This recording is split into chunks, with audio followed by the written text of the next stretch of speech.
नमस्कार दोस्तों, बात करेंगे कॉन्स्टिट्यूशन के पेपर में मेंस के पर्पज़ से, एलएलबी और अन्य एग्ज़ाम्स के पर्पज़ से कैसे आपको आंसर लिखना है।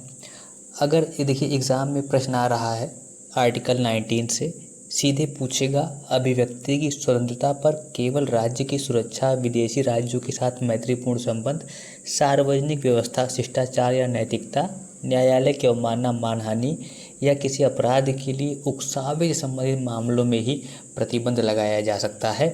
इसको आप एक्सप्लेन करिए। अब अगर आपसे ये प्रश्न सीधे आ रहा है, यानी ये क्या लिख के आ रहा है कि फ्रीडम ऑफ स्पीच पे जो रिस्ट्रिक्शन लगेगी वो केवल निम्न आधारों पर लगेगी, और ये निम्न आधार वही हैं जो आर्टिकल 19 के क्लॉज 2 में दिए हैं। इतनी बात तो आपको प्रश्न में ही दे रहा है। तो आंसर राइटिंग की क्या स्ट्रेटजी होगी, मेन बात ये है कि आंसर राइटिंग में क्या ऐसे पॉइंट्स हैं जो कवर होते हैं, किन खंडों में उत्तर लेखन बटा होता है, इसकी हम बात करेंगे। तो यहाँ पर एक चीज़ बहुत महत्वपूर्ण है, शुरुआत किससे करनी है, तो इंट्रोडक्शन से करनी है। यानी कि प्रश्न में जो दिया गया संवैधानिक प्रावधान है या सिद्धांत है, उसका पहले हमें संक्षिप्त परिचय दे देना है, ठीक है ना। और इसमें इस बात को स्पष्ट कर देना है कि किस अनुच्छेद से संबंधित है और मूल अधिकारों में इसका क्या महत्व है। प्रस्तावना के बाद हमें सीधे लिखना है कानूनी प्रावधान, जो भी स्टैट्यूटरी प्रोविज़न होंगे। जैसे यहाँ पर सीधे article 19(1) clause sub clause A से है, और इसका रिस्ट्रिक्शन वाला पार्ट 19 क्लॉज 2 का स्पष्ट उल्लेख हमें कर देना है। और उसकी बात कर देना है कि स्वतंत्रता पर जो प्रतिबंध लगेगा वो किन परिस्थितियों में लगेगा। इसके बाद चूंकि प्रश्न कैसे आ रहा है, हमने प्रश्न क्या पढ़ा है कि इन आधारों पर फ्रीडम ऑफ स्पीच को रिस्ट्रिक्ट किया जा सकता है। कानूनी प्रावधान के बाद हम प्रेस की स्वतंत्रता की व्याख्या यानी interpretation of freedom of press, इसको भी लिखेंगे। और यह भाग प्रेस की स्वतंत्रता के अर्थ को स्पष्ट करेगा, उसके महत्व को स्पष्ट करेगा। इसमें हम ये भी बताएंगे कि भारत के संविधान में प्रेस की स्वतंत्रता को कैसे सुरक्षित किया गया है। अब देखिए, चौथे पॉइंट के रूप में हम महत्वपूर्ण न्यायिक निर्णय को लिखेंगे, यानी यहाँ पर बात आ जाएगी केस लॉस को। और इस भाग में हम क्रमबद्ध तरीके से जो सुप्रीम कोर्ट या हाई कोर्ट के फैसले हैं उनका उल्लेख करेंगे। प्रेस की स्वतंत्रता से संबंधित सारे विषयों पर हमें हमारा फोकस रहना है, और प्रत्येक केस का इशू, कोर्ट का ऑब्जर्वेशन और फाइनल इशू लिखने की आवश्यकता नहीं है। इशू लिखेंगे तो समय चला जाएगा। कोर्ट का ऑब्जर्वेशन और फाइनल रूलिंग जो महत्वपूर्ण पहलू है उसको हमें ध्यान रखना है। ध्यान रखिएगा, हमेशा प्रश्न को इसी तरह से पढ़ना है कि तो यहाँ पर आपने लाइन पढ़ ली, ठीक है ना, यानी कि सीधे बोल रहा है जो हमने कथन पढ़ लिया। तो इस कथन का विश्लेषण यदि हम भारत में प्रेस की स्वतंत्रता के संदर्भ में करें तो सबसे पहले क्या समझना आवश्यक है कि प्रेस की स्वतंत्रता, जब इंट्रोडक्टरी पार्ट हम पढ़ेंगे वहाँ पर article 19 clause 1 sub clause A के तहत freedom of speech and expression के अंतर्गत अधिकार प्राप्त है। और ये भी आपको कहना है कि भारत की स्वतंत्रता, भारत में प्रेस की स्वतंत्रता का जो स्पष्ट उल्लेख नहीं है संविधान में, लेकिन यह स्वतंत्रता अभिव्यक्ति की स्वतंत्रता में ही अंतर्निहित मानी गई है।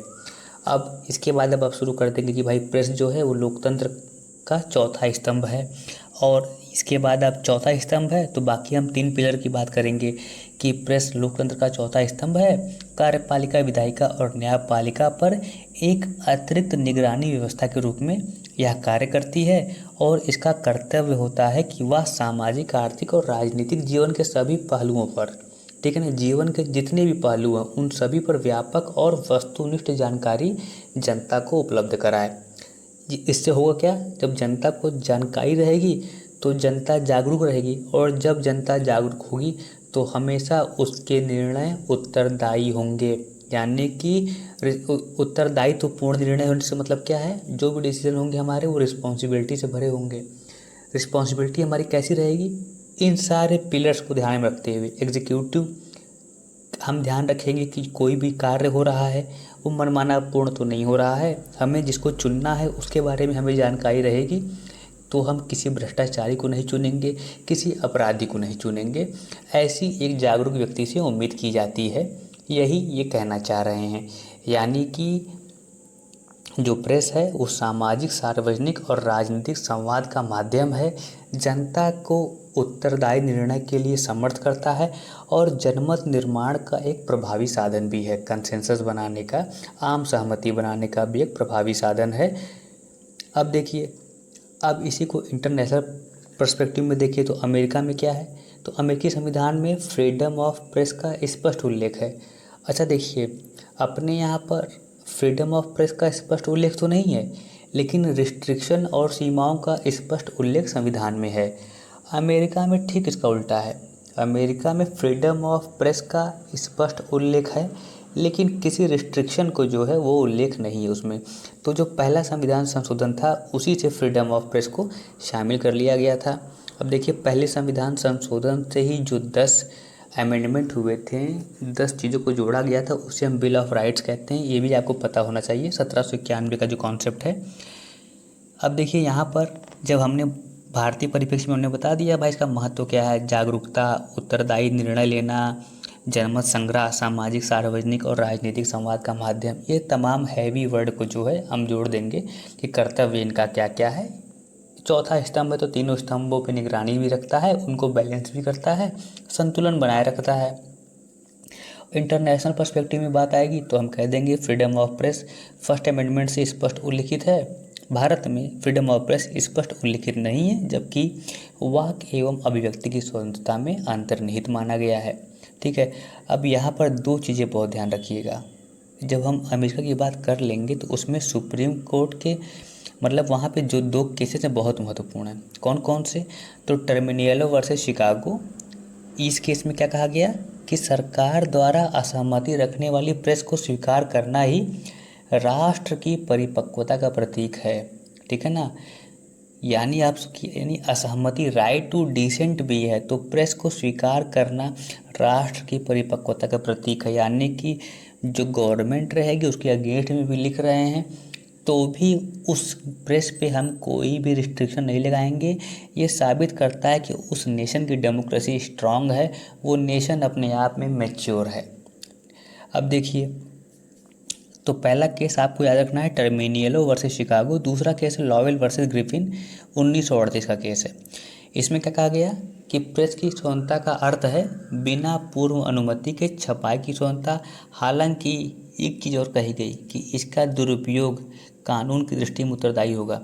देखिए, पैम्फलेट इसमें बांटा गया था, तो अब एक चीज़ समझिए, कह रहा है कि बिना अनुमति के छपाई तो करनी है, यानी छापिए, छापने के पहले तो नहीं रुकेंगे, लेकिन आप खुद जिम्मेदार रहेंगे कि जो चीज़ आप छाप रहे हैं अगर वो किसी को उकसा रही होगी कोई हिंसा करने के लिए, किसी के विरोध में होगी, किसी भी तरीके से कानून का उल्लंघन करने की क्षमता वाली, प्रवृत्ति वाली या कर रही होगी, तो उसे दुरुपयोग माना जाएगा। तो हमने तो आपको केवल छापने की स्वतंत्रता दी थी, आपने छाप दिया, पब्लिश कर दिया।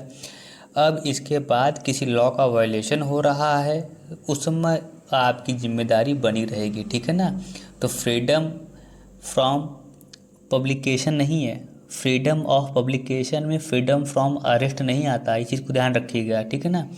अब इसी तरह से भारत में क्या केसेस हैं, तो भारत में एक है printers Mysore limited versus assistant commercial tax officer का केस है, 1994 का है। इसमें सुप्रीम कोर्ट ने क्या कहा, सुप्रीम कोर्ट ने सीधे कहा कि भले ही article 19 clause 1 sub clause A यानी 19(1)(a) में प्रेस की स्वतंत्रता का स्पष्ट उल्लेख नहीं है, लेकिन फिर भी ये अभिव्यक्ति की स्वतंत्रता का अनिवार्य अंग है। ठीक है, तो जाहिर सी बात है, आपको पता ही है।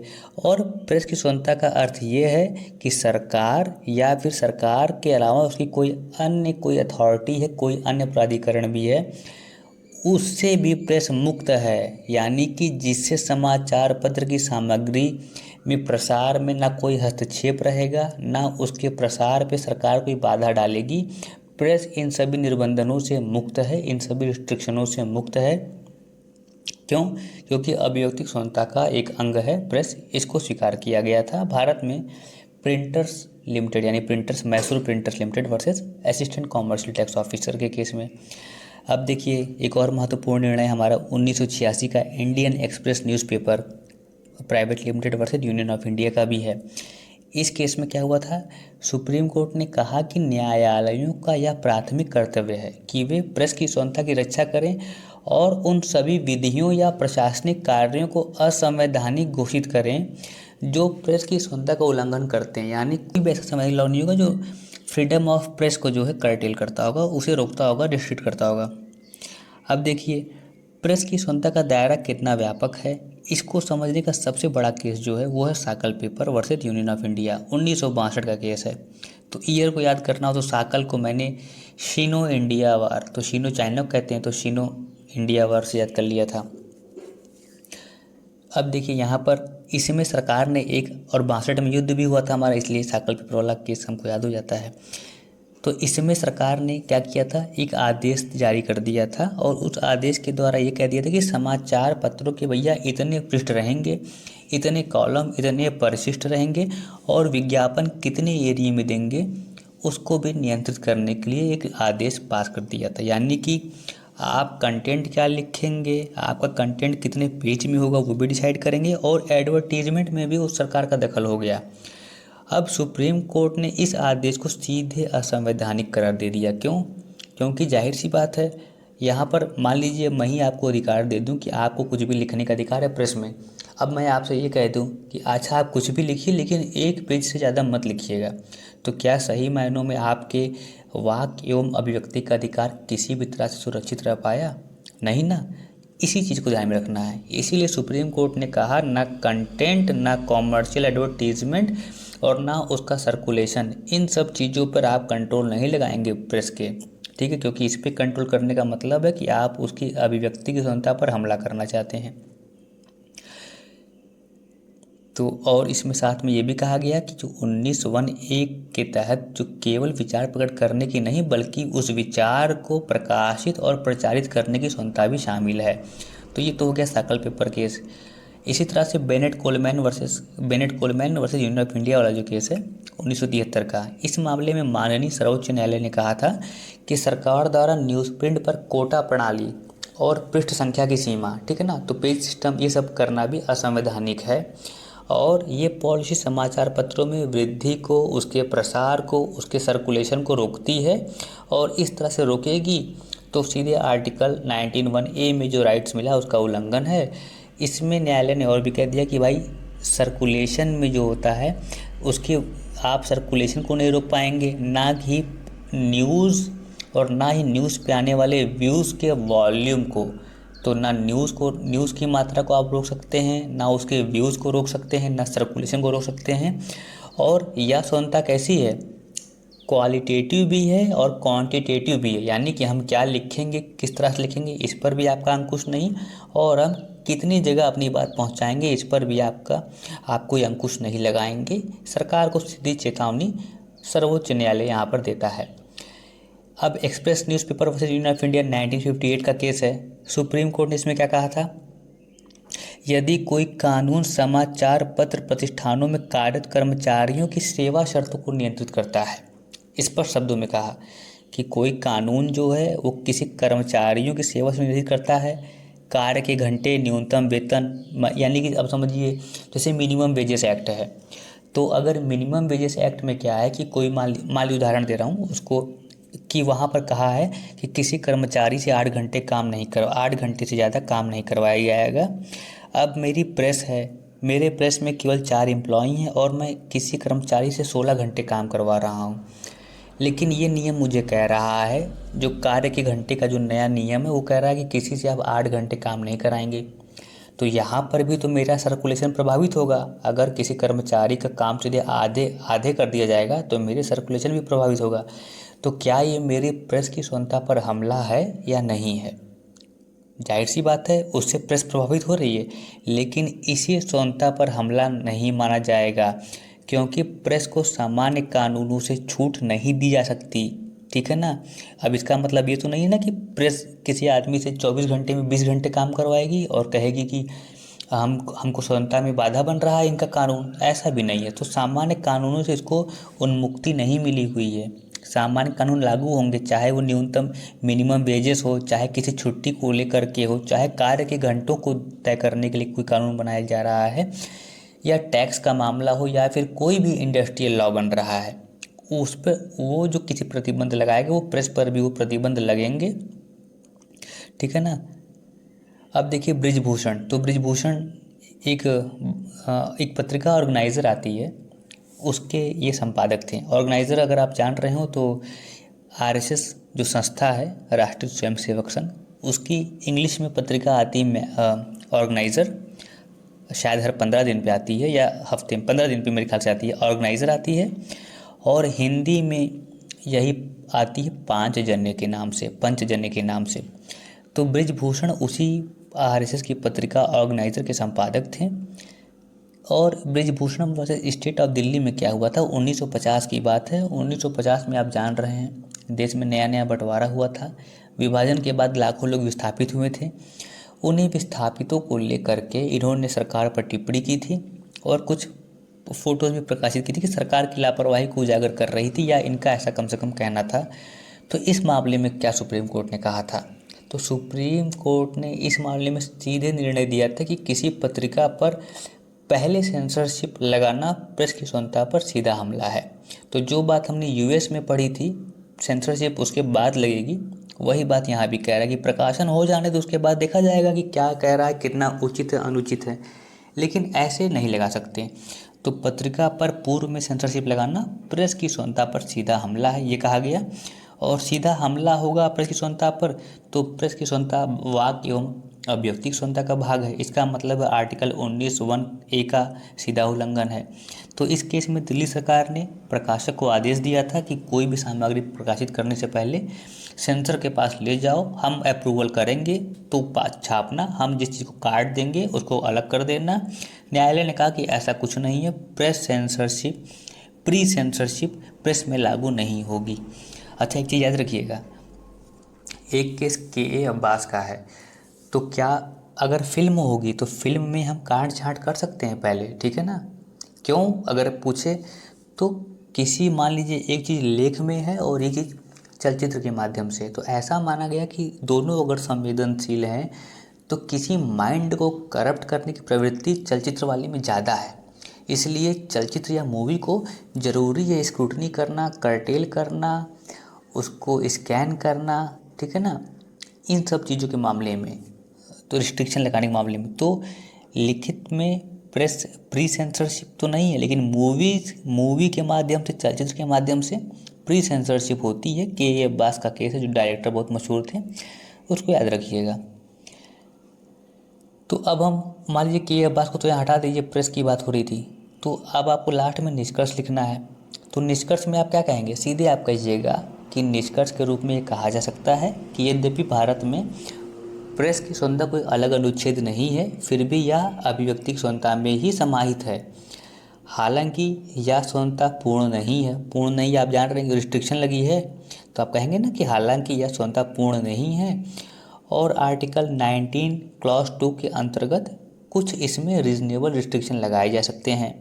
अब वही चीज़ें आपको बता देनी जो प्रश्न में कह रहा था, जैसे राज्य की सुरक्षा, विदेशी राज्यों से मैत्रीपूर्ण संबंध, सार्वजनिक व्यवस्था, शिष्टाचार, नैतिकता, और मानना, मानहानि या अपराध के लिए उकसावे।